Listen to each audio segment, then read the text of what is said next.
Supreme court ने बलात्कार के मामलों में किए जाने वाले टू फिंगर टेस्ट पे बैन लगाया है और सुप्रीम कोर्ट ने इस पे अपनी सख्त नाराज़गी जताई है।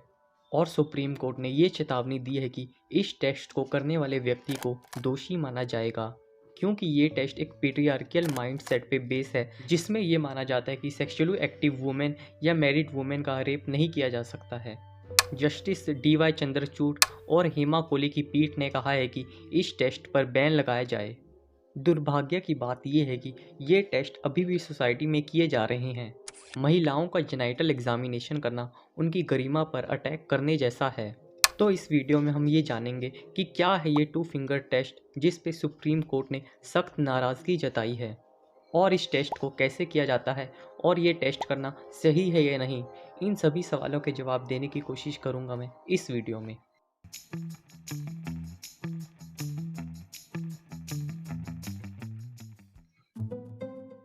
टू फिंगर टेस्ट क्या है? टू फिंगर टेस्ट को वर्जिनिटी टेस्ट के नाम से भी जाना जाता है। ये लड़कियों और महिलाओं की वर्जिनिटी को टेस्टिंग करने के लिए एक प्रोसीजर है जिसमें ये जांच किया जाता है कि लड़की ने पहले कभी सेक्सुअल इंटरकोर्स किया है या नहीं, या वो लड़की सेक्सुअली एक्टिव है या नहीं है। इस टेस्ट को आमतौर पे रेप इंसिडेंट्स को कंफर्म करने के लिए किया जाता है। और हमारी सोसाइटी में कुछ ऐसी कम्युनिटीज़ हैं जो इस टेस्ट को सालों से परफॉर्म कर रही है।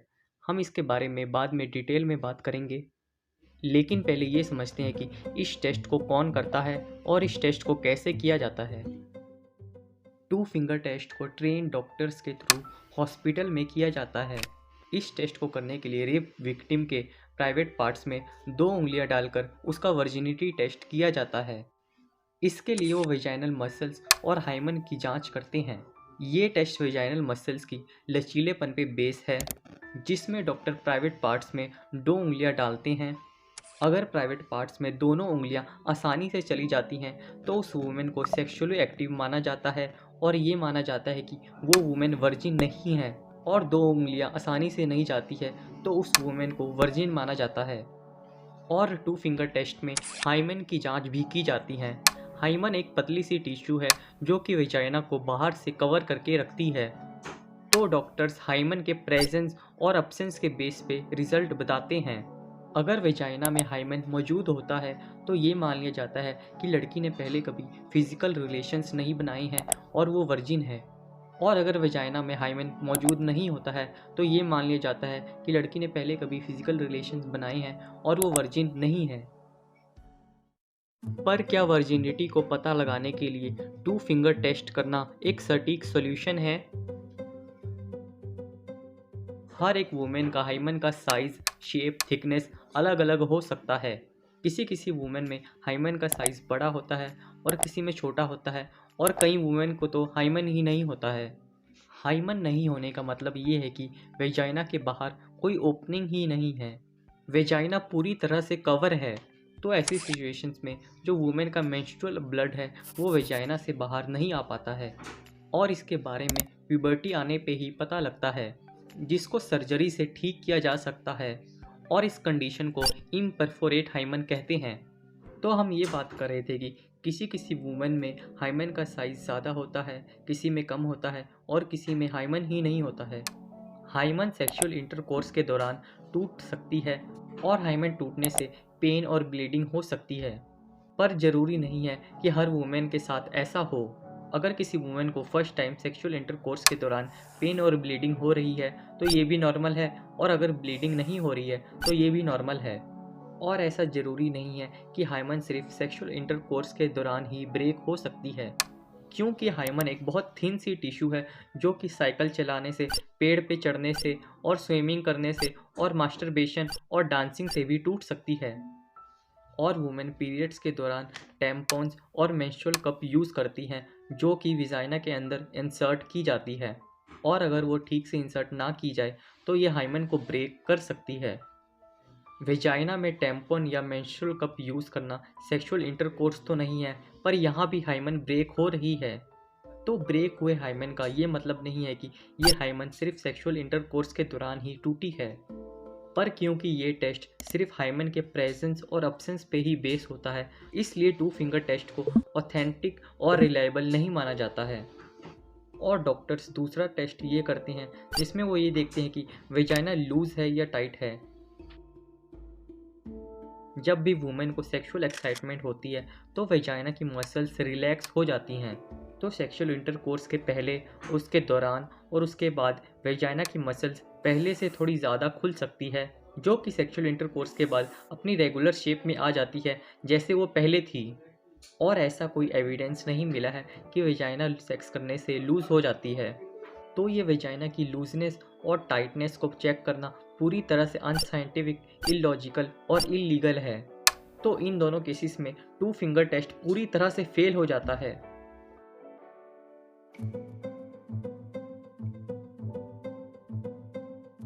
दिसंबर 2012 में निर्भया कांड के बाद सुप्रीम कोर्ट के पूर्व चीफ जस्टिस जीएस वर्मा ने कमेटी बनाई थी। उस कमेटी ने जनवरी 2013 में एक रिपोर्ट दी थी जिसमें उन्होंने टू फिंगर टेस्ट पे बैन लगाने की सिफारिश की थी। 2013 में सुप्रीम कोर्ट ने रेप विक्टिम्स पे होने वाले टू फिंगर टेस्ट पे बैन लगाया क्योंकि ये वुमेन की राइट टू प्राइवेसी का उल्लंघन करता है। 2013 में क्रिमिनल लॉज एक्ट 2013 के तहत इस टेस्ट को इलीगल बना दिया गया था। 2014 में हेल्थ मिनिस्ट्री ने रेप विक्टिम्स के लिए मेडिको लीगल केयर की गाइडलाइंस और प्रोटोकॉल्स जारी की, जिसमें टू फिंगर टेस्ट के बारे में क्लियर किया था कि रेप और सेक्सुअल वायलेंस को जानने के लिए इस टेस्ट को नहीं किया जाना चाहिए।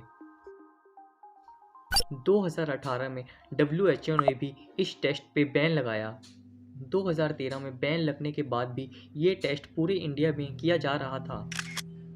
सुप्रीम कोर्ट ने 31 अक्टूबर को भी इस टू फिंगर टेस्ट के बैन को दोहराया और अदालत ने कहा है कि टू फिंगर टेस्ट रेप के ट्रॉमा से गुजर रही महिला को दोबारा पीड़ित होने का एहसास करवाता है, क्योंकि ये एक पेट्रियार्कियल और सेक्सिस्ट माइंडसेट पे बेस है कि सेक्सुअली एक्टिव वुमेन का रेप नहीं हो सकता है। और मैंने वीडियो के स्टार्टिंग में बोला था कि बहुत सी कम्युनिटीज़ इस टेस्ट को परफॉर्म कर रही है। अब उसके बारे में बात करते हैं। इस टेस्ट को कंजर कम्युनिटी में किसी भी दुल्हन की वर्जिनिटी को टेस्ट करने के लिए किया जाता है। कंजर कम्युनिटी को सांसी कम्युनिटी के नाम से भी जाना जाता है। लगभग 2 लाख से बनी ये कम्युनिटी ज़्यादातर महाराष्ट्र में देखने को मिलेगी। उनका ये कहना है कि ये 400 साल पुरानी परंपरा है जिसमें दुल्हन की वर्जिनिटी को टेस्ट किया जाता है। उनके लिए वुमेन की वर्जिनिटी का काफ़ी इम्पोर्टेंस है और वो ये नहीं मानते हैं कि वुमेन की वर्जिनिटी को टेस्ट करना वुमेन के लिए अपमानजनक है। उस कम्युनिटी में किसी भी कपल की शादी होती है तो उस कपल को होटल में भेजा जाता है, जो कि गांव के पंचायत वाले या लड़का या लड़की के परिवार वाले रेंट पे लेते हैं और उन्हें एक वाइट चादर दी जाती है जिसे वो सेक्सुअल इंटरकोर्स के दौरान इस्तेमाल करेंगे। और सेक्सुअल इंटरकोर्स के बाद उन कपल को उस चादर को पंचायत वालों को दिखाना होता है और वो पंचायत वाले ये चेक करते हैं कि चादर पे खून के धब्बे है या नहीं है, क्योंकि उनका ऐसा सोचना है कि लड़की फर्स्ट टाइम फिजिकल रिलेशंस बनाएगी तो उसकी हाइमन ब्रेक होगी तो खून तो आएगा ही। पर ऐसा हर वुमेन के साथ हो ये पॉसिबल नहीं है, जैसा कि अभी मैंने अपनी वीडियो में बताया। पर पंचायत वाले ऐसा सोचते हैं कि लड़की ने फर्स्ट टाइम रिलेशंस बनाए हैं तो हाइमन ब्रेक हुई है तो ब्लीडिंग तो होगी ही। तो अगर चादर पे खून के निशान होते हैं तो पंचायत वाले ये बोलते हैं कि लड़की ने टेस्ट पास कर लिया है और वो लड़की पे ये लेबल लगाते हैं कि माल खरा है। पर अगर चादर पे खून के निशान नहीं होते हैं तो वो ये बोलते हैं कि माल खोटा है। और अगर लड़की इस टेस्ट को पास नहीं कर पाती है तो हस्बैंड के पास ये राइट होता है कि वो उसको डाइवोर्स दे दे। और उस लड़की को पब्लिकली इंसल्ट किया जाता है और उसको बोला जाता है कि वो अपने लवर का नाम बताए। उस लड़की को उसके हस्बैंड और उसके ससुराल वाले मारते पीटते हैं और पंचायत वाले लड़की के घर वालों से पैसों की मांग करते हैं। ये कुछ दिन पहले की न्यूज़ है जब पंचायत वाले लड़की वालों से 10 लाख की मांग करते हैं और ऐसे बहुत से इंसिडेंट्स आपको रोज़ाना देखने को मिल जाएंगे। तो ये वर्जिनिटी टेस्ट एक मनी मेकिंग टूल बन गया है जिससे लड़की वालों से दहेज के बाद और पैसों की डिमांड की जा सके। और अगर लड़की टेस्ट में फेल होने के बाद ये बोलती है कि वो वर्जिन है, तो उससे और भी बहुत सारे टेस्ट करवाए जाते हैं, जिसमें उस लड़की को पानी में डाल दिया जाता है और बोला जाता है कि अगर पानी में वो अपनी सांस को रोक लेती है तो वो वर्जिन है, और अगर वो अपनी सांस को नहीं रोक पाती है तो वो वर्जिन नहीं है। तो ऐसे कुछ टेस्ट हैं जो कि गांव के पंचायत वाले करवाते हैं। पर सवाल ये है कि उन पंचायत वालों को इस टेस्ट को करवाने का अधिकार किसने दिया है? फीमेल की वेजाइना की लैक्सिटी और हाइमन की प्रेजेंस और अब्सेंस पे होने वाले इस टेस्ट का सेक्सुअल वायलेंस या वर्जिनिटी का कोई लेना देना नहीं है, इसलिए इस टेस्ट पे बैन लगाया गया है।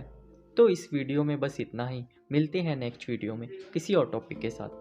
और वीडियो इन्फॉर्मेटिव लगा हो तो इस वीडियो को लाइक करें और इस चैनल को सब्सक्राइब कर दें।